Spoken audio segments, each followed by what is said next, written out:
नमस्कार, स्वागत है आप सभी का। प्रणाम, देवभूमि देख रहे हैं आप। मैं हूं आपके साथ कृतिका। बुलेटिन की शुरुआत करेंगे देहरादून से। बड़ी खबर सामने आई, जहां सीएम धामी आज जाएंगे Rajaji national park. Rajaji national park का सीएम धामी आज भ्रमण करेंगे।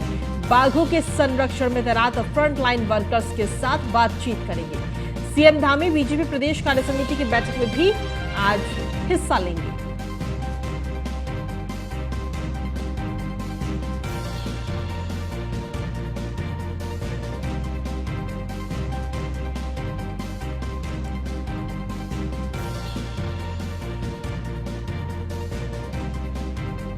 तो आपको बता दें कि आज उत्तराखंड के मुख्यमंत्री पुष्कर सिंह धामी आज राजाजी नेशनल पार्क जाएंगे, जहां बाघों के संरक्षण के लिए पूरा निरीक्षण करते हुए नजर आएंगे। बीजेपी प्रदेश कार्य समिति की बैठक में भी आज मुख्यमंत्री पुष्कर सिंह धामी हिस्सा लेंगे। तो राजाजी नेशनल पार्क का सीएम धामी आज भ्रमण करेंगे। वहीं बाघों के संरक्षण में तैनात फ्रंटलाइन वर्कर्स के साथ बातचीत करेंगे मुख्यमंत्री पुष्कर सिंह धामी।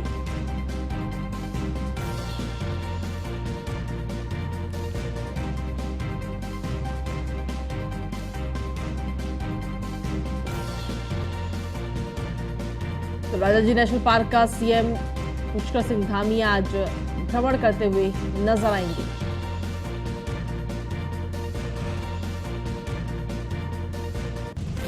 जहां सीएम धामी आज प्रदेश कार्य समिति की बैठक में भी हिस्सा लेंगे। तो ये बड़ी खबर आप तक पहुंचा रहे देहरादून से। अधिक जानकारी के साथ ब्यूरो चीफ सुदीप जैन हमारे साथ जुड़ गए फोन लाइन पर। सुदीप, क्या कुछ ताजा अपडेट है आपके पास मुख्यमंत्री पुष्कर सिंह धामी के आज के कार्यक्रम को लेकर? देखिए, मुख्यमंत्री पुष्कर सिंह धामी इस समय राजाजी पार्क रेंज में है और यहाँ एक बाघिन को छोड़े जाने का कार्यक्रम प्रस्तावित है, जिसमें मुख्यमंत्री मौजूद हैं, जो अभी तक की हमारी जानकारी है। इसके बाद मुख्यमंत्री राजाजी पार्क से आवास के लिए रवाना होंगे, जहां कुछ लोगों से मुलाकात करेंगे और 10 बजे भारतीय जनता पार्टी की जो आज से प्रदेश कार्य समिति शुरू हो रही है सर्वे ऑडिटोरियम में, उसमें शिरकत करेंगे। मुख्यमंत्री दोपहर तक इस कार्यक्रम में रहेंगे, क्योंकि केंद्र सरकार के 9 साल पूरे होने के साथ साथ पार्टी महासंपर्क अभियान जिस प्रकार से पूरे देश में चलना है उसको देने जा रही है और की योजनाओं के बारे में उन्हें जानकारी देंगे।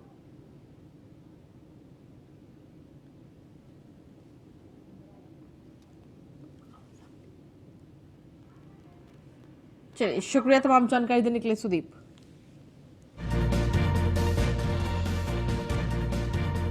तो सीएम धामी बीजेपी प्रदेश कार्य समिति की बैठक में आज हिस्सा लेते हुए नजर आएंगे।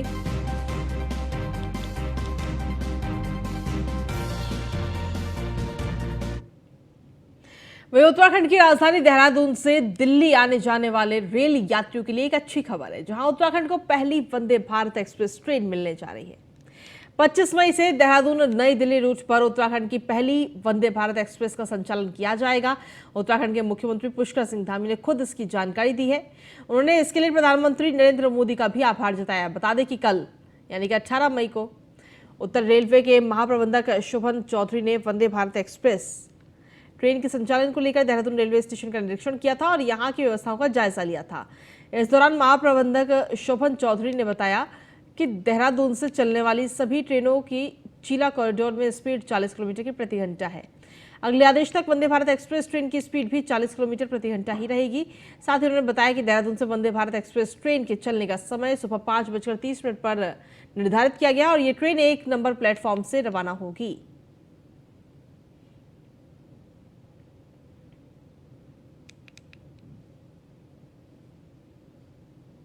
विधानसभा सचिवालय से बर्खास्त 228 कर्मचारियों को सुप्रीम कोर्ट से राहत नहीं मिली है। सुप्रीम कोर्ट ने शुक्रवार को सिर्फ 1.5 मिनट में ही एसएलपी को खारिज कर दिया। यानी विधानसभा अध्यक्ष रितु खंडूरी के फैसले पर सुप्रीम मोहर अब लग चुकी है। बता दें कि विधानसभा से बर्खास्त कर्मचारियों ने हाईकोर्ट के फैसले के खिलाफ सुप्रीम कोर्ट में स्पेशल याचिका दायर की गई थी। याचिका पर सुनवाई करते हुए सुप्रीम कोर्ट ने नैनीताल हाईकोर्ट के फैसले को सही ठहराया। वहीं आपको बता दें कि विधानसभा में 228 कर्मचारियों की तथर्थ नियुक्ति पर विधानसभा अध्यक्ष ने जांच कर इन सभी 228 कर्मचारियों की सेवाएं बर्खास्त करने का आदेश दिया था, जिसे हाईकोर्ट में कर्मचारी द्वारा चुनौती दी गई थी। लेकिन हाईकोर्ट ने विधानसभा अध्यक्ष के फैसले को सही ठहराया। बर्खास्त कर्मचारियों की ओर से सुप्रीम कोर्ट में दायर विशेष अनुग्रह याचिका को सुप्रीम कोर्ट ने खारिज कर दिया, जिसके बाद बर्खास्त कर्मचारियों को एक बड़ा झटका सुप्रीम कोर्ट से लगा।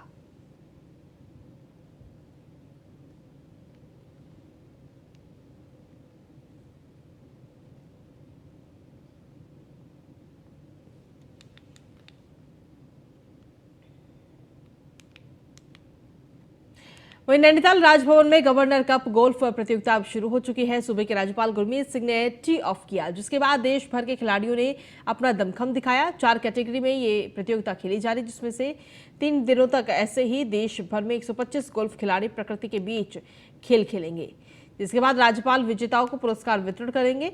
हालांकि नैनीताल राजभवन बच्चों और महिलाओं के साथ पर्यटकों को भी इस गोल्फ से जोड़ रहा है, तो राष्ट्रीय अंतर्राष्ट्रीय स्तर के प्रतियोगिताओं पर भी फोकस कर रहा है।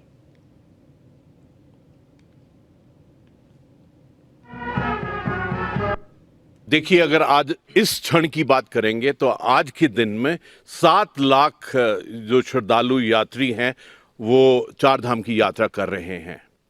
मुझको लगता है कि इस साल कम से कम 60-70 लाख श्रद्धालु यात्री चार धाम की यात्रा करेंगे। कि जो आदि कैलाश है, जो पिथौरागढ़, चंपावत, जो मुंशियारी, ये जो इलाके अपने आप में इतने सुंदर हैं और उसके अंदर में जो टूरिस्ट का फ्लो है वो बढ़ता जा रहा है।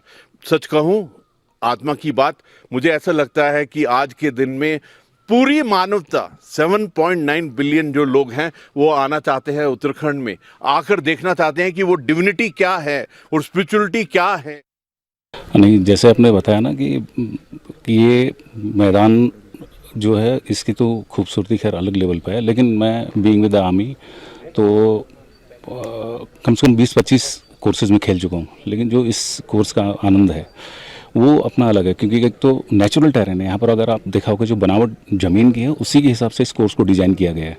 कहीं पर आपको सीधे जाना है, कहीं पर पहाड़ी के ऊपर से मारना है शॉट को, तो काफ़ी चैलेंजिंग है। और इसमें तो मतलब मैं तो बोलता हूँ फिजिकल एक्सरसाइज के साथ मेडिटेशन जो होता है उसका तो कोई मैच ही नहीं है, पार एक्सलेंस। मतलब इसके लिए गवर्नर हाउस के जो लोकेशन है गवर्नर्स कप के लिए इस मैदान।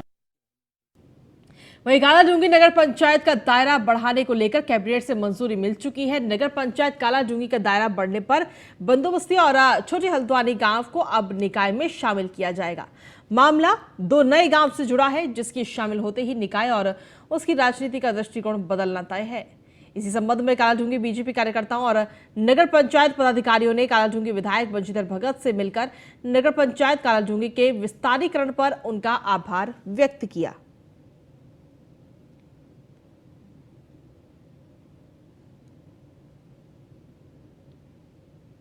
कालाढूंगी नगर पंचायत के हमारे जितने भी जनता है, कार्यकर्ता हैं, पदाधिकारी हैं, चेयरमैन हैं, सबकी ये मंशा थी कि कालाढूंगी का क्षेत्र ज़रा बड़ा किया जाए।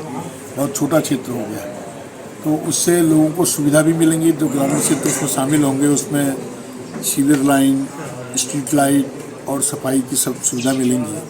तो इसको देखते हुए हमने फिर उसका प्रस्ताव किया था और आज बड़ी खुशी की बात है कि कल के कैबिनेट में पुष्कर धामी जी की अध्यक्षता में, जो माननीय मुख्यमंत्री जी की अध्यक्षता में जो कैबिनेट हुई है उसमें वो प्रस्ताव पास हो गया है। तो उसके कारण आज एक अच्छा वातावरण कालाढूंगी में हुआ है। हमारे ग्राम सभा जो छोटी हल्द्वानी है, कालाढूंगी बंदोबस्ती के समस्त ग्रामीण और हमारा शिष्टमंडल जो है विधायक जी के पास मुलाकात करने गया था। बहुत लंबे समय से ग्रामीण क्षेत्र के लोगों की मांग थी, जैसा कि उनके यहाँ विकास अवरुद्ध हुआ था और ग्रामीण क्षेत्रों में जो है सड़कें बिल्कुल अभाव सड़कों का और स्ट्रीट लाइट की व्यवस्था नहीं होती है, वहाँ नालियाँ उनके वहाँ नहीं होती हैं और काफ़ी समस्या है उन लोगों को, सफाई की कोई व्यवस्था वहाँ नहीं रहती है।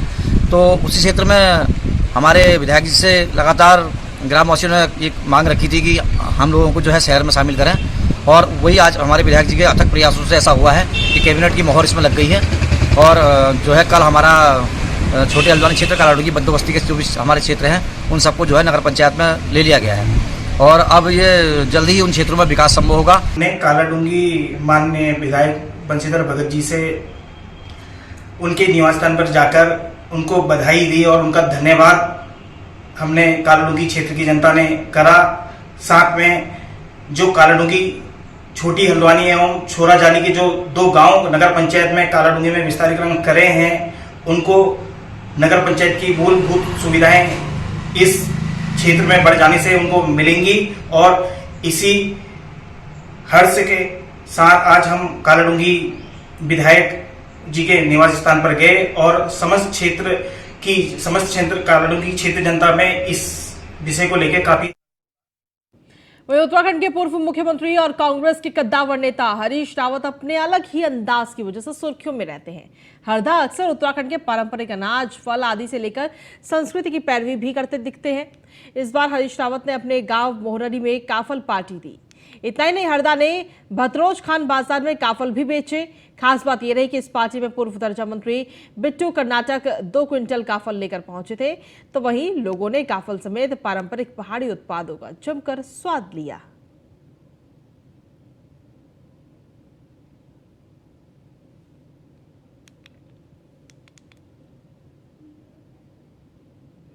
मुख्यमंत्री पुष्कर सिंह धामी ने गुरुवार को सचिवालय में पैच रिपोर्टिंग ऐप का शुभारंभ किया। ये मोबाइल ऐप लोक निर्माण विभाग द्वारा सड़कों को गड्ढा मुक्त करने के लिए बनाई गई है। इसके माध्यम से अब कोई भी व्यक्ति अपने आसपास सड़कों पर पाए जाने वाले गड्ढों की फोटो खींचकर पूरी जानकारी के साथ अपनी शिकायत दर्ज कर सकता है।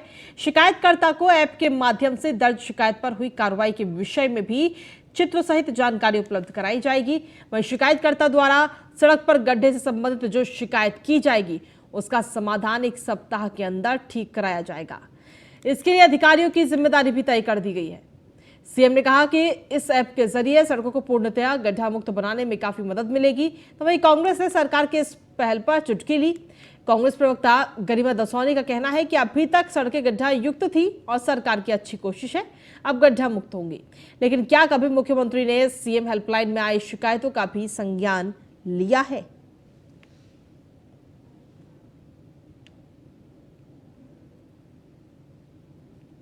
हमारे यशस्वी मुख्यमंत्री माननीय पुष्कर सिंह धामी जी के नेतृत्व में लगातार जो जन समस्याएं होती हैं उनके निराकरण के लिए अलग अलग प्रकार के हम जो हैं उसके लिए उपाय ढूंढते जा रहे हैं। और एक आज जो सरकार के द्वारा ऐप लॉन्च की गई है, निश्चित रूप से ये ऐप जो हमारे दूरस्थ क्षेत्र हैं, चाहे कहीं भी हो, जहाँ पर किसी भी सामान्य व्यक्ति को भी कहीं पर वो किसी सड़क पर गड्ढा उनको दिखाई देता है, उस गड्ढे की फोटो खींच करके उसको वीडियो बना करके इस ऐप पर अगर वो अपलोड कर देंगे, तत्काल उस पर कार्रवाई की जाएगी। इस प्रकार से एक जो विकसित की गई ऐप निश्चित रूप से सरकार के सामने जो गड्ढों की जो बात आती है सड़कों की, उसका निराकरण जल्दी होने वाला है। और आगे इससे जो शिकायतें होंगी सभी का समस्या का भी निराकरण होगा।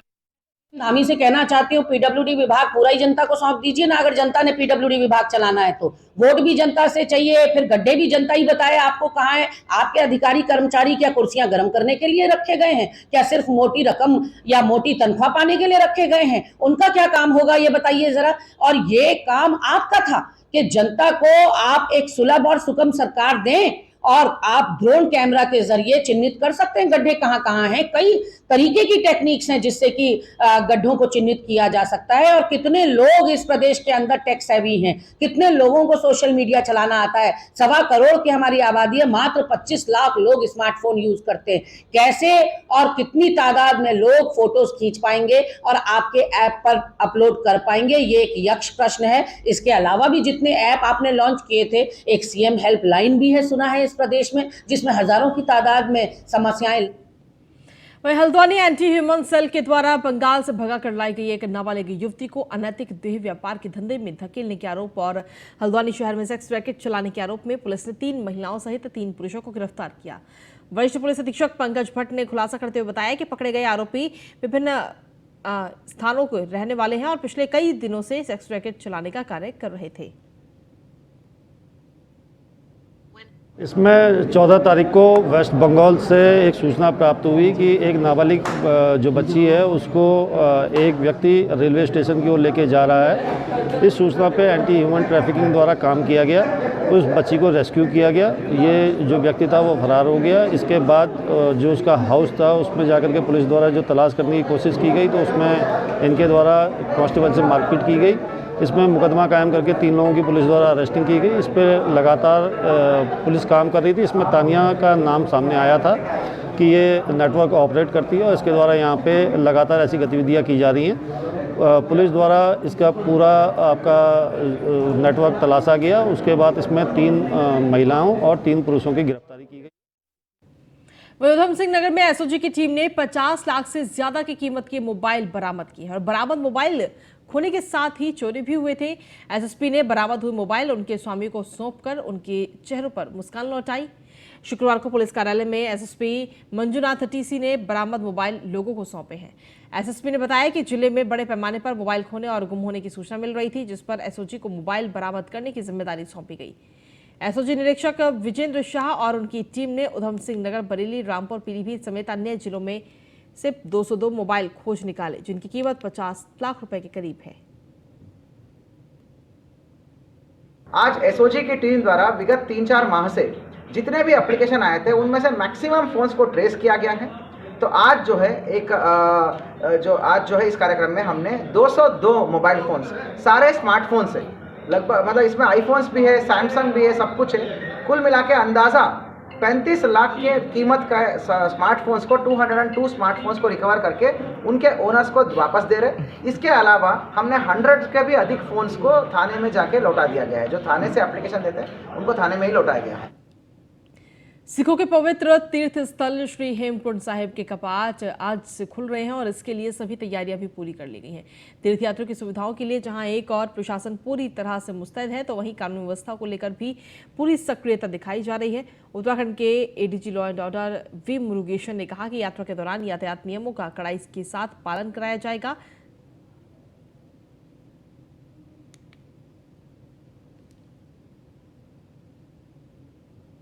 कुंड के तरफ भी हमारे तरफ से जो पुलिस व्यवस्था बनना है वो सारा तैयार हो गया है।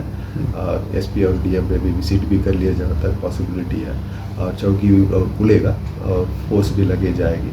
और जनता यात्रियों से हमारा निवेदन ये रहता है कि हेमकुंड को जो हमारे अगल बगल के राज्यों से जो यात्री आते हैं, कई बार पहले ये देखा गया है कि वो अपने गाड़ी जो आते हैं उस पर मोटर व्हीकल अधिनियम के तहत कुछ उल्लंघन होता है, तो उसको आपने प्रचार प्रसार करके हमारा रिक्वेस्ट ये रहता है कि 3 लोग एक 2 व्हीलर में नहीं आए, और जो गाड़ियों में कुछ व्यवस्था कानून के खिलाफ, कानून के उल्लंघन करते हुए कुछ तैयारी कर लेते हैं, जो वो वाला भी ना करें। अपने डिस्ट्रिक्ट एसपीस को भी एक निर्देश दिए हुए हैं कि ये मोटर व्हीकल अधिनियम को अच्छे से पालन कराइए। हेमकुंड के तरफ भी हमारे तरफ से जो पुलिस व्यवस्था बनना है वो सारा तैयार।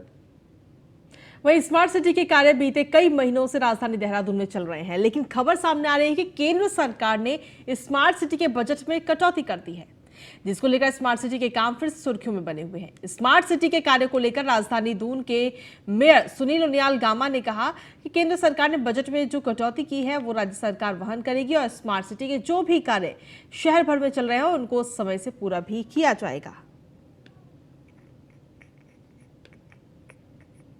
स्मार्ट सिटी के जो काम चल रहे हैं वो पूरे होंगे। उसमें जो केंद्र सरकार ने जो हमारी बजट में कटौती करी है उसकी राज्य सरकार उसकी भरपाई कर रही है। माननीय मुख्यमंत्री जी ने कहा है कि जो केंद्र से जो पैसा कम मिलेगा उसको हम राज्य सरकार के द्वारा उसमें लगाएंगे। स्मार्ट सिटी के काम हमारे इसमें थोड़ा विलम्ब जरूर हुआ है, लेकिन धीरे धीरे जो है स्मार्ट सिटी के काम भी पूरे हो रहे हैं, और जो स्मार्ट सिटी की जो कल्पना थी वो भी धीरे धीरे साकार। कल ही मैंने एक स्मार्ट सिटी के जितने हमारे अधिकारी हैं, जितने हमारे विभाग इसमें काम कर रहे हैं, उन सबको मैंने नगर निगम में बुलाकर उनको एक डेडलाइन दी है कि बरसात से पहले ये नाले और ये खुदाई के काम है ये राजकीय स्नातकोत्तर महाविद्यालय को 20 साल बाद भवन भूमि हस्तांतरण हो गई है। बता दें कि टिहरी बांध निर्माण के कारण नया टिहरी नगर बसाया गया था, लेकिन महाविद्यालय राजकीय औद्योगिक प्रशिक्षण केंद्र के भवन पर चल रहा था। काफी मशक्कत के बाद अब राजकीय स्नातकोत्तर महाविद्यालय को भवन एवं भूमि हस्तांतरण हो चुकी है, जिसमें अब उक्त पीजी कॉलेज में कई कक्षाएं चलेंगी। से 2003 में यह अस्तित्व में आया था, और 3 से लगातार इस कॉलेज में जनप्रतिनिधि, छात्र संघ, स्थानीय जनता हमारे जो वकील हैं, हमारे जो पत्रकार हैं, इसकी मांग, इसके भूमि भवन के स्थानांतरण की मांग कर रहे थे। लेकिन लगभग 2 दशक बाद कल उस अच्छा दिन था, कल एक स्वर्णिम अवसर मिला जो हमारे कॉलेज को ये भूमि भवन हस्तांतरित हो गया। इसके लिए हमारा पूरा महाविद्यालय परिवार गदगद है और हम सारे जितने भी संगठन हैं, माननीय विधायक, बिना विधायक के प्रयास से कुछ नहीं हो सकता था। माननीय विधायक जी को, सौरभ बहुगुणा जी को, माननीय मुख्यमंत्री जी को, माननीय उच्च शिक्षा मंत्री जी को कोटि कोटि धन्यवाद और आभार व्यक्त करना चाहते हैं महाविद्यालय।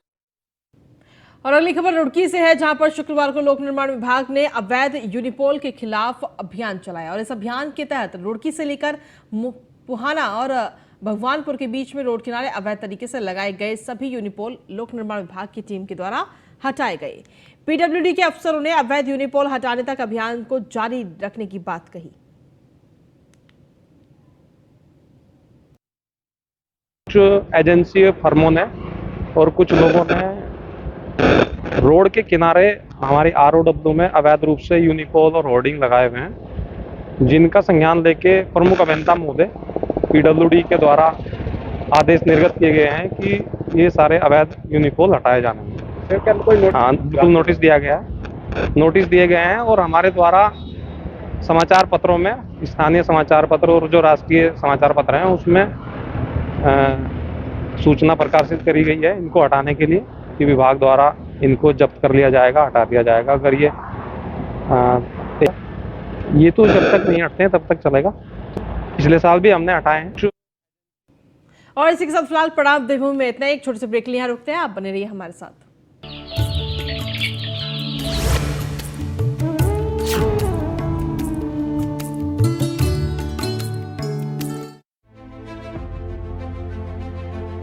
उत्तराखंड में जारी चार धाम यात्रा श्रद्धालुओं की आस्था के साथ साथ उत्तराखंड की आर्थिकी को भी चार चांद लगा रही है।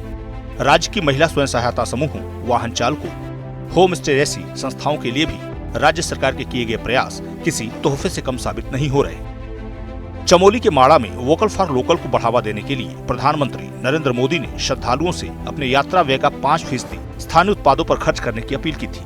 पीएम मोदी के दिए गए सूत्र वाक्य का पालन करते हुए मुख्यमंत्री पुष्कर सिंह धामी की सटीक प्लानिंग का असर भी चारधाम यात्रा मार्ग पर दिख रहा है। हाँ, निश्चित रूप से प्रधानमंत्री जी ने माड़ा गांव से अपील की थी और समूचे देशवासियों से उन्होंने अपील की थी कि जो भी उनकी धार्मिक यात्रा है उस यात्रा का 5% धनराशि स्थानीय उत्पाद जो वहाँ के स्थानीय महिला समूह के लोग बनाते हैं, लोकल उत्पादन करने वाले बनाते हैं, छोटे छोटे जो स्वयं सहायता समूह है वो बनाते हैं, वो अपना रोजगार करते हैं, तो कहीं न कहीं 5% लोगों ने खरीदना प्रधानमंत्री जी की अपील के बाद शुरू किया है, जिससे स्थानीय लोगों का प्रोत्साहन भी हो रहा है, उनका स्वरोजगार भी बढ़ रहा है। वोकल फॉर लोकल को प्रमोट करते हुए 6 महीने तक चलने वाली चारधाम यात्रा पहाड़ के लोगों के लिए अगले 6 माह की आर्थिकी का प्रबंध भी कर रही है। सीएम पुष्कर सिंह धामी के प्रयासों से श्रद्धा के साथ साथ खुशहाली का संदेश भी चारधाम यात्रा मार्ग पर दिखाई दे रहा है। महिला स्वयं सहायता समूहों के साथ साथ स्थानीय उत्पाद धूम मचा रहे हैं। वहीं रेस्टोरेंट से लेकर बेकरी के प्रोडक्ट और हिलांश के उत्पादों की सराहना विदेश से आए यात्री भी कर रहे हैं। गवर्नमेंट का प्रयास तो बहुत अच्छा है, लोकल वुमेन को सपोर्ट कर रहे हैं, इससे अच्छी बात क्या हो सकती है। हाँ, very nice, supporting local women and all this pure organic stuff, even better, health के लिए भी बहुत अच्छा है। फिर women support, that's really very nice. Dhami ji ने भी इस पे बहुत ध्यान दिया है और हमारे स्वयं सहायता समूह को इसका प्रॉफिट भी मिल रहा है। जैसे कि हमारे जो यहाँ पे लोकल सरस रेस्टोरेंट है, हमारे लोकल प्रोडक्ट बनते हैं, तो लोग कभी काफ़ी पसंद कर रहे हैं और यहाँ से उसका आनंद ले रहे हैं। अभी तो इस बार तो बहुत फ़ायदा, कोई दिक्कत ही नहीं आ रही है किसी प्रकार की। पिछले साल तो 2-2 दिन रोड पे पड़े हैं, बहुत परेशानी हुई। ये मुख्यमंत्री जी के बहुत वो है जो इस पर कोई परेशानी नहीं है और आगे भी हमारे परमानेंट हम इस यात्रा में चल रहे हैं, 6 महीने तक चलेंगे।